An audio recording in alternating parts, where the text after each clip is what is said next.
Hello Plant ID students, it is your TA Mary here. In this video, I am going to be showing you how to mount your collected plants. Though I'll be giving you a short tutorial, there's also a more detailed methodology within the plant collection document. I highly suggest referencing that document while you are mounting your plant, and admittedly, please reference that document throughout this whole project. It's going to help you get an A.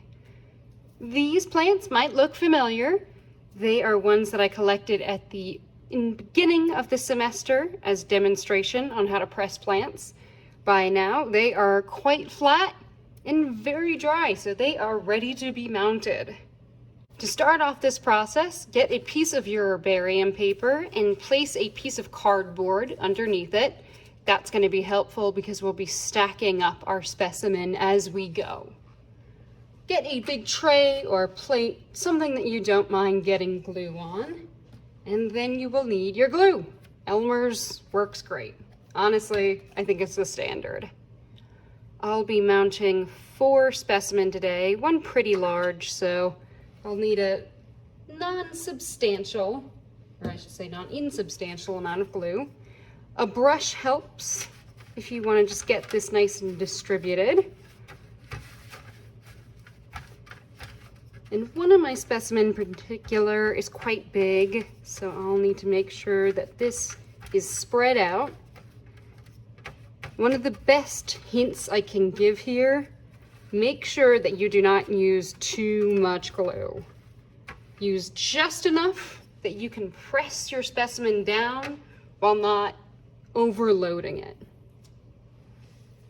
I'll start with this one here. I've already decided that I want it facing up like this. I think that it just shows the features the best.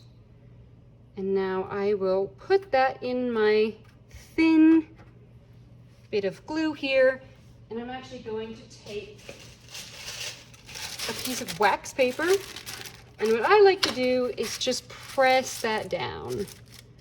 Just make sure that you're pressing your specimen into that glue. Make sure all those little leaves, those little flowers, are getting an even coating of your glue.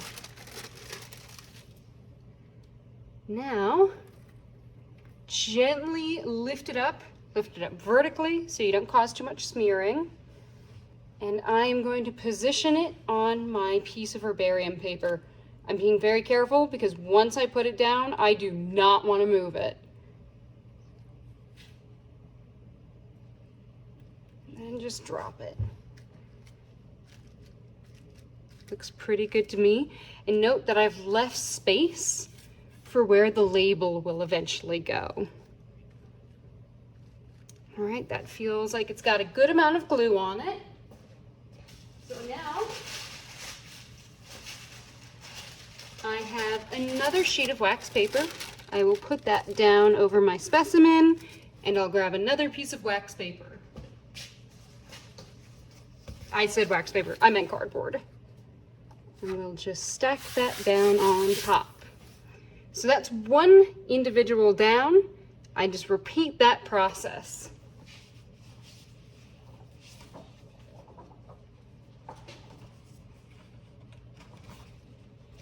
There's another piece of herbarium paper.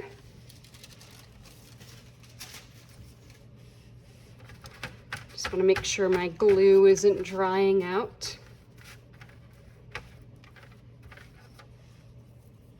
My next specimen here. Press that down. Note that this is a fresh piece of wax paper.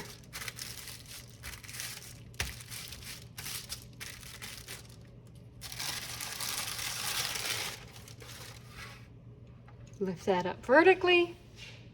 Get that where I want it. Just drop it down.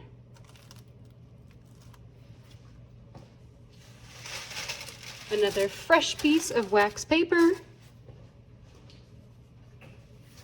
And another piece of cardboard.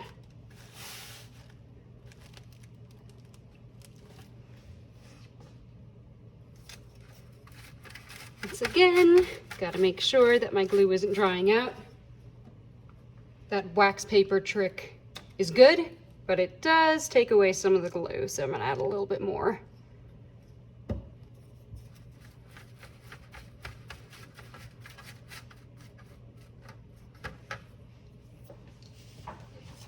Another piece of herbarium paper.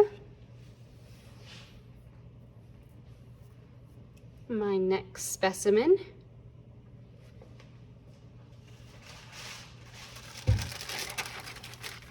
Press that down very, very gently.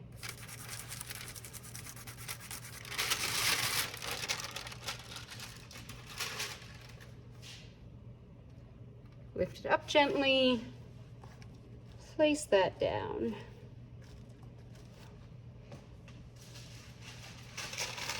More wax paper.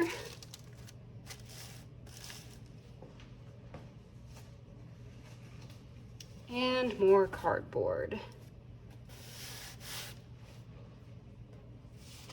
I'm about to move on to the last specimen that I'll be mounting.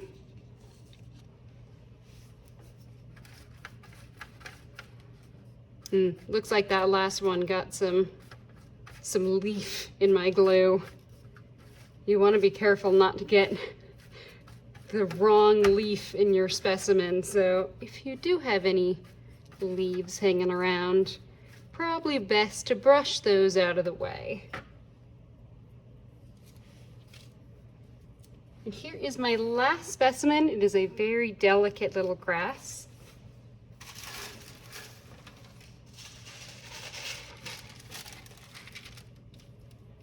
This grass can flip and move pretty easily, but I really only want the back side coated in glue. So I have to be very careful of it moving around.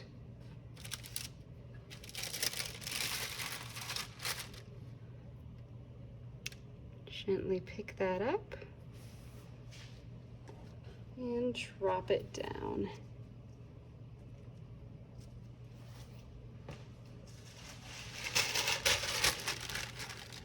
And another piece of wax paper.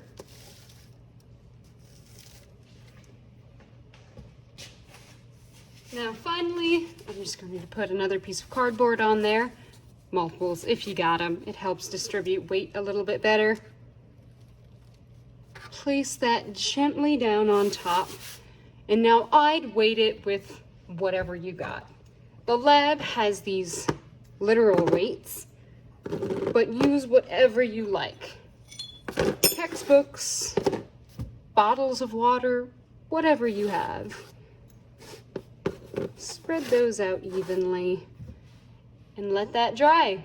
I'd give it a day or so, and almost certainly you will have missed a few parts, but that's not a problem. You can just go back later if something isn't sticking well and add teeny drops of glue. And when I say teeny drops, I really do mean it. Don't drown these samples. They're supposed to be lightly glued down. And I always add, well, I should say, I always start by adding just a little, because you can always add more glue, but you can't take it away later. Now, if you do happen to have these species already identified, you could add your label while you are doing this.